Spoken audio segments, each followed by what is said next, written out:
Juan, 16 na kabanata. Ang mga bagay na ito'y aking sinalita sa inyo, upang kayo'y huwag mga tisod. Kayo'y palalayasin nila sa mga sinagoga. Oo, dumarating ang oras na ang sinumang pumatay sa inyo ay aakalaing naghahandog siya ng paglilingkod sa Diyos. At ang mga bagay na ito'y gagawin nila, sapagkat hindi nila nakikilala ang Ama, ni ako man. Datapwat ang mga bagay na ito'y sinalita ko sa inyo, upang kung dumating ang kanilang oras, ay inyong mga alaala kung paanong sinabi ko sa inyo. At ang mga bagay na ito'y hindi ko sinabi sa inyo buhat pa ng una, sapagkat ako'y suma sa inyo. Datapwat ngayong ako'y paroroon sa nagsugo sa akin, at sino man sa inyo ay walang nagtatanong sa akin, saan ka paroroon? Ngunit sapagkat sinalita ko ang mga bagay na ito sa inyo, ay napuno ng kalumbayan ang inyong puso. Gayon may sinasalita ko sa inyo ang katotohanan. Nararapat sa inyo na ako'y yumaon, sapagkat kung hindi ako yayaon, ang mga aliw ay hindi paririto sa inyo. Ngunit kung ako'y yumaon, siya'y susuguin ko sa inyo. At siya, pagparito niya, ay kanyang susumbatan ang sanglibutan tungkol sa kasalanan, at sa katuwiran at sa paghatol. Tungkol sa kasalanan, sapagkat hindi sila nagsisisampalataya sa akin. Tungkol sa katuwiran, sapagkat ako'y paroroon sa Ama, at hindi na ninyo ako makikita.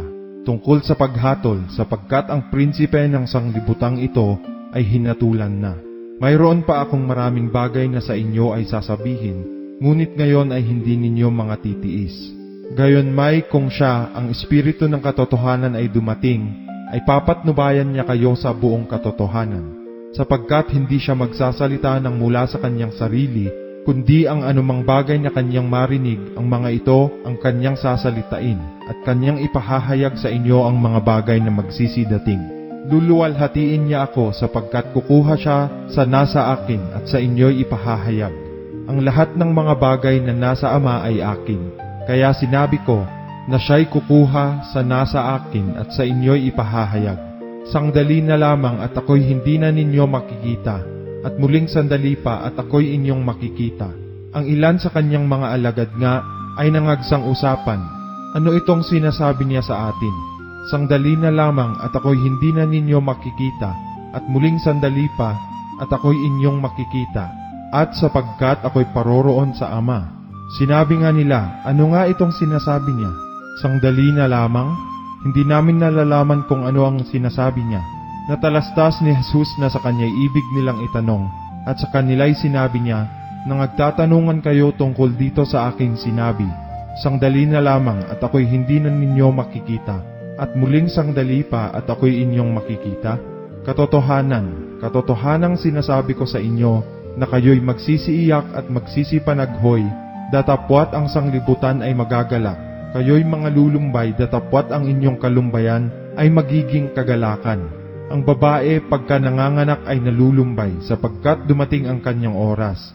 Ngunit pagkapanganak niya sa sanggol ay hindi na niya naalaala ang hirap dahil sa kagalakan sa pagkapanganak sa isang tao sa sanglibutan. At kayo nga sa ngayon ay may kalumbayan, ngunit muli ko kayong makikita at magagalak ang inyong puso at walang makapag-aalis sa inyo ng inyong kagalakan. At sa araw na yaon ay hindi kayo magtatanong sa akin ng anumang tanong.